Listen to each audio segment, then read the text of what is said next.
प्रिय साथियों नमस्कार। मैं संजू कुमारी सरोज आप सभी का सरोज संपदा चैनल पर सहृदय स्वागत करती हूँ। इस सेशन में हम सब यूजीसी नेट दिसंबर 24 की तैयारी के तहत paper 1 general teaching aptitude top questions revision फटाफट के अंतर्गत mixed previous year question bilingual में हिंदी एंड इंग्लिश पार्ट 3 के रूप में सेशन को साझा करेंगे। सेशन पर नए हैं तो सपोर्ट, लाइक, कमेंट, शेयर करें जिससे एक दूसरे का हौसला अफजाई हो सके और आत्मसात के साथ सेशन साझा करते रहें। तो ज़्यादा देर न करते हुए प्रश्न की ओर चला जाए। प्रश्न 1 नंबर पे है, शिक्षण के निम्नलिखित स्तरों में से किसमें उच्चतम चिंतन कौशल क्रम समाविष्ट है? ए स्मरण स्तर, बी बोध स्तर, सी प्रतिवर्त स्तर, डी सभी स्तरों में समान चिंतन कौशल समाविष्ट होते हैं। Which of the following levels of teaching involves the highest order thinking skills? A memory level, B understanding level, C reflective level, D all levels involve similar thinking skills। इसमें सही विकल्प का चयन करना है। क्या हो जाएगा? तो हम सभी जानते हैं कि उच्चतम चिंतन कौशल जो है वह किसमें होता है? Reflective level.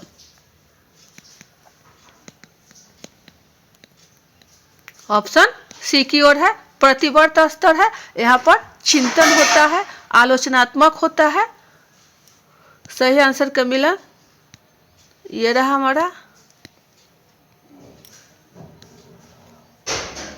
नेक्स्ट क्वेश्चन दूसरे नंबर पर, यदि राम एक विशेष विषय में कुछ संकल्पनाओं को समझने में समर्थ नहीं है और वह विषय में सतत रूप से निम्न कार्य निष्पादन कर रहा है तो उसकी कठिनाइयों के कारण का पता लगाने हेतु कौन सा मूल्यांकन परीक्षण संचालित करना होगा? ए स्थानन मूल्यांकन, बी निदानात्मक मूल्यांकन, सी संकलनात्मक मूल्यांकन, डी निर्माणात्मक मूल्यांकन। इंग्लिश इसकी है, if Ram is not able to understand certain concept in a particular subject and is continuously performing poorly in the subject, which evaluation test will have to be conducted to know the cause of his difficulties? A placement evaluation, B diagnostic evaluation, C summative evaluation, D formative evaluation। क्या हो जाएगा सही विकल्प हमारा? तो जहां कहीं हमें देखना पड़े कि छात्र को समझने में कठिनाई यानी दिक्कत यानी डिफिकल्टी लेवल जहां हो कि बच्चों में डिफिकल्टी हो रहा है तो कुछ नहीं करना है, सीधे जाएंगे हम डायग्नोस्टिक।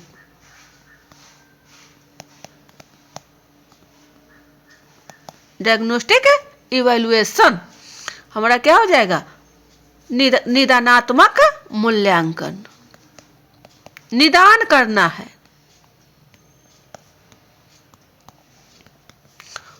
तो ऑप्शन हमारा बी की ओर है। ये रहा सही आंसर का मिलान।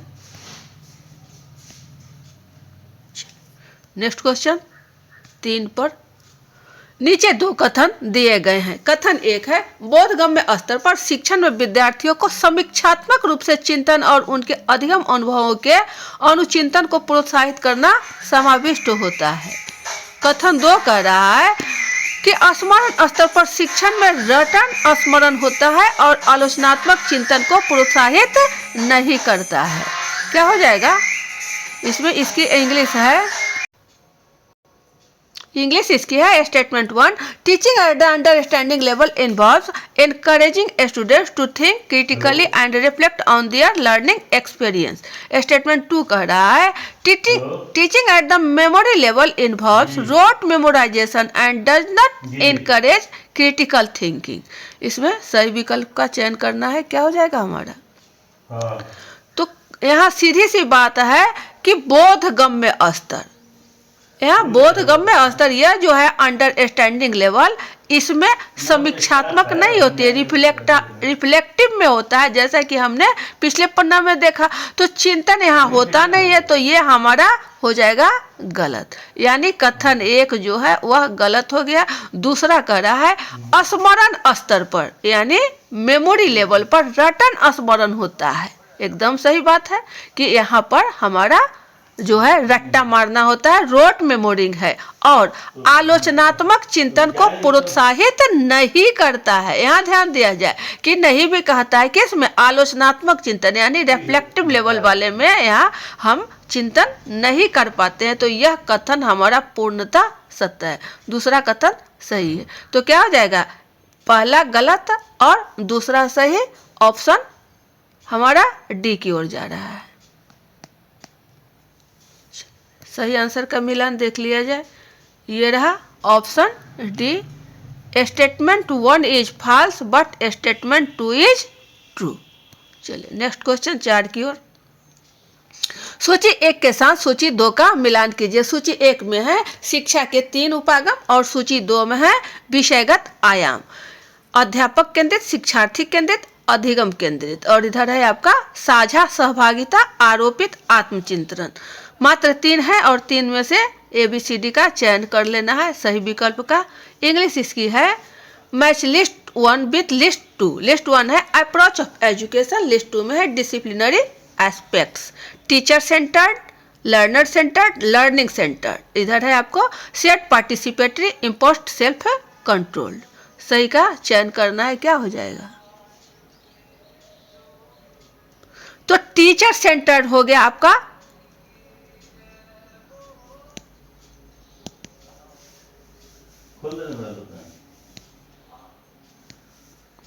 यहाँ जो है टीचर सेंटर्ड, ये आ गया आपका इम्पोज्ड, और लर्नर सेंटर्ड शेयर पार्टिसिपेटरी, और लर्निंग सेंटर्ड सेल्फ कंट्रोल।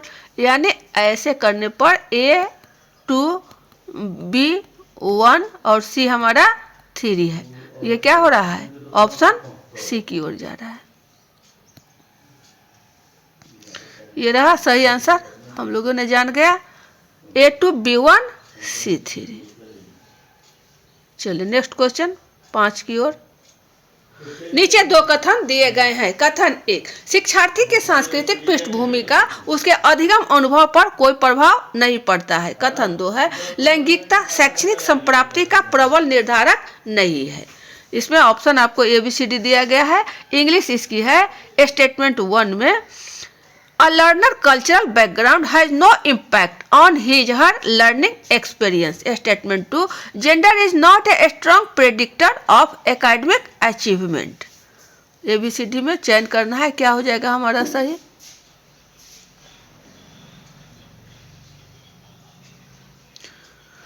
शिक्षार्थी की सांस्कृतिक पृष्ठभूमि यानी कल्चरल बैकग्राउंड जो है वह उसके अनुभव पर कोई प्रभाव नहीं पड़ता है। यहाँ दिया गया है नहीं पड़ता है, जबकि प्रभाव पड़ता है, उसका इफेक्ट छात्रों पर होता है कि वह किस कल्चरल से रिलेटेड है। तो कथन 1 हमारा कहीं ना कहीं गलत साबित हो रहा है। कथन 2 कह रहा है कि लैंगिक शैक्षणिक प्राप्ति का प्रबल निर्धारक नहीं है। लैंगिकता जो है वह सही है कि वह कहीं भी एजुकेशनल को यहाँ इफेक्ट नहीं करता है कि हम क्या अचीव कर रहे हैं। स्त्रीलिंग पुल्लिंग का यहाँ कहीं कोई डिटर्मिनेंट नहीं कर पाता है। तो हमारा 2 कहीं डाउट नहीं है, ये हमारा सही होगा। यानी कथन 1 गलत है और दूसरा हमारा सही है, जो ऑप्शन डी की ओर जा रहा है। ये रहा सही आंसर का मिलान। Statement 1 is false but statement 2 is true. Next question 6 पर, निर्माणात्मक मूल्यांकन की विविध प्रमुख विशेषताएं क्या है। ए, यह शिक्षार्थियों की आवश्यकताओं के अनुसार शिक्षण रणनीतियों के प्रयोग के लिए अध्यापकों को प्रतिपुष्टि प्रदान करता है। बी, यह शिक्षार्थियों को अधिगम में सक्रिय और सतत रूप से संलग्न करने में सहायता करता है। सी, यह शिक्षार्थियों की अधिगम दक्षता को बढ़ाने में मदद करता है। डी, यह शिक्षार्थियों के समय, ग्रेड और प्रमाणन में योगदान करता है। ई है, यह शिक्षार्थियों की एक कालावधि में प्राप्त अधिगम का सार प्रस्तुत करता है। ऑप्शन आपको नीचे ABCD में दिया गया है, सही क्या होगा। चलिए इंग्लिश इसकी देख लिया जाए।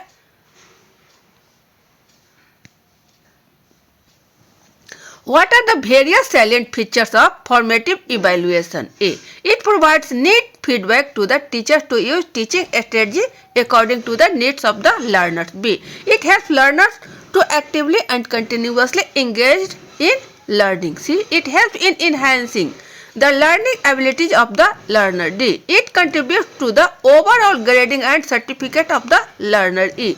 It sums up how much a student has learned over a period of time. सही विकल्प का चयन करना है। ABCD में क्या हो जाएगा फटाफट?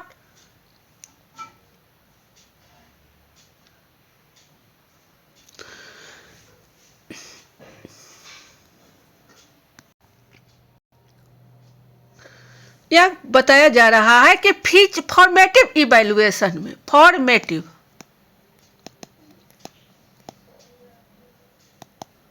यानी निर्माणात्मक मूल्यांकन, तो it contributes to overall grading and certificate of the learner. कुछ नहीं, ऐसा नहीं होता है। बाद it sums how much a student has learn over a period of time. ये निर्माणात्मक मूल्यांकन में ऐसा नहीं होता है। क्या होता है? तो it helps learner to actively and continuously, निर्माणात्मक पे सतत, जो लगातार है, और फीडबैक, यहाँ फीडबैक प्रतिपुष्टि की प्राप्ति होती है। यहाँ फीडबैक, ये आपका ए आ जाएगा, सी आ जाएगा, बी देखा जाए, बी हो गया आपका, सी है enhancing the learning abilities of the learner. Enhancing, उसमें वृद्धि होती है, तो हमारा कहीं ना कहीं बी और सी, ए बी सी है, ऑप्शन सी की ओर। ये रहा सही आंसर का मिला ऑप्शन, केवल ए बी और सी। नेक्स्ट क्वेश्चन 7 पर है, शिक्षक विद्यार्थियों को निम्नलिखित में से किसमें संलग्न करने के लिए स्मृति विज्ञान रणनीतियों का प्रयोग करते हैं? ए विज्ञान परख जांच, बी सूचना को स्मरण और आत्मसात करना, सी प्राक्कलनों का परीक्षण, डी समस्या हल करना और लेखन गतिविधियां। इंग्लिश इसकी है, teachers are mnemonics strategies for students to engage in a scientific inquiry, B. Memorizing and assimilating information, C. Testing of hypothesis, और D है problem solving and writing activities। क्या होगा सही विकल्प हमारा 7वां का? सवाल है कि स्मृति विज्ञान मेनेमोनिक्स स्ट्रेटजीज में क्या हमारा स्ट्रेटजीज रहेगा शिक्षक शिक्षार्थियों के लिए? तो यह सूचना को स्मरण और आत्मसात करना, एसिमिलेटिंग,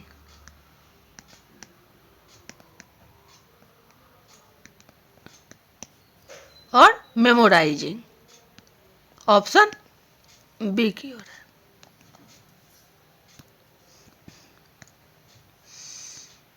सही आंसर हमारा है ऑप्शन बी।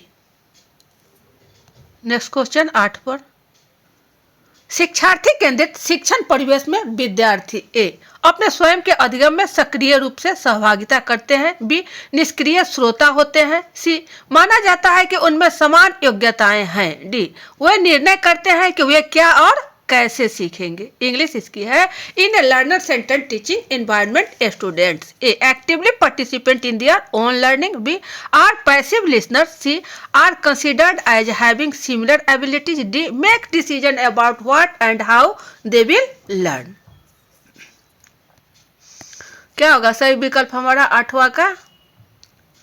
तो शिक्षार्थी केंद्रित कह रहा है आपको कि लर्नर सेंटर्ड, शिक्षार्थी केंद्रित, विद्यार्थी क्या करेंगे?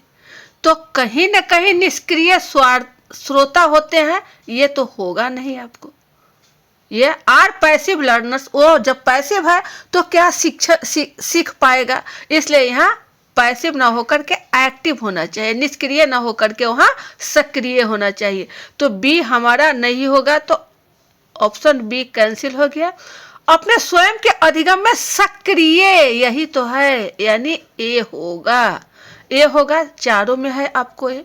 माना जाता है कि उनमें सामान्य योग्यताएं, ऐसा कुछ नहीं है कि उसमें सभी योग्यताएं परिपूर्ण। सी कैंसिल, तो ए कैंसिल, सी कैंसिल, डी हमारा डी कर रहा है, वह निर्णय करते हैं कि क्या और कैसे सीखेंगे, यही तो है आपको, व्हाट एंड हाउ, यानी ए और डी, जो ऑप्शन आपको जा रहा है डी की ओर। ये रहा सही आंसर का मिलान। नेक्स्ट क्वेश्चन 9 पर, सहकारी अधिगम के तत्व निम्नलिखित में से कौन से हैं? ए व्यक्तिगत उत्तरदायित्व, बी सकारात्मक परस्पर निर्भरता, सी प्रोत्साहक अन्योन्य क्रिया, डी सामाजिक कौशल, ई सामूहिक परिक्रमण। इंग्लिश इसकी है, which of the following are the elements of competitive learning? A individual accountability, B positive interdependence, C promotive interaction, D social skill, E group processing. सही विकल्प क्या हो जाएगा हमारे यहाँ? सहकारी अधिगम, कॉम्पिटिटिव लर्निंग पूछा जा रहा है, तो यहाँ जो है आपको व्यक्तिगत उत्तरदायित्व होगा ही होगा, क्योंकि साथ में हमको उसके कॉम्पिटिटिव करना है। तो सकारात्मक परस्पर निर्भरता यह भी हमारा होगा कि हमारा जो भी काम हो वह पॉजिटिवली हो। प्रोत्साहक अन्योन्य क्रिया यह भी होना चाहिए, एक दूसरे को हम इंटरेक्शन कर सके। और सामाजिक कौशल तो होना ही होना है, क्योंकि कॉम्पिटिटिव लर्निंग कहा जा रहा है, ये भी होगा। जब सामाजिक है तो सामूहिक परिक्रमण यानी ग्रुप प्रोसेसिंग भी होना है। यानी हमारा सभी कथन जो है कहीं ना कहीं सही है, डाउट कहीं नहीं है। ए बी सी डी और ई, ऑप्शन डी की ओर संकेत कर रहा है सही आंसर का मिलन। ये रहा सही answer, option D. Next question 10 की ओर, वास्तविक जीवन की परिस्थितियों में अनुप्रयुक्त होने वाली कौशल एवं अभिक क्षमताओं का प्रशिक्षण निम्नलिखित में से किस मूल्यांकन प्रक्रिया द्वारा किया जाता है? यही क्वेश्चन है हमारा। इंग्लिश है, which of the following assessment procedures test skills and abilities as they would be applied in real life situations? A formative assessment रचनात्मक मूल्यांकन, बी ऑथेंटिक असेसमेंट प्रामाणिक मूल्यांकन, सी इफेक्टिव असेसमेंट स्वमानक मूल्यांकन, डी पीयर असेसमेंट समकक्षी मूल्यांकन। सही विकल्प क्या हो जाएगा एबीसीडी में हमारा? प्रश्न सीधा सा है कि मूल्यांकन प्रक्रिया द्वारा किया जाता है किसका इम्प्लीमेंटेशन, किसका असेसमेंट? तो यह है आपको कौशल एवं अभिक्षमता का। तो वहां क्या होगा, उसका हमें ऑथेंटिक लेना पड़ेगा कि उसमें क्या, उसमें प्रामाणिकता है उसके वास्तविक जीवन के लिए, नहीं कि रियल लाइफ।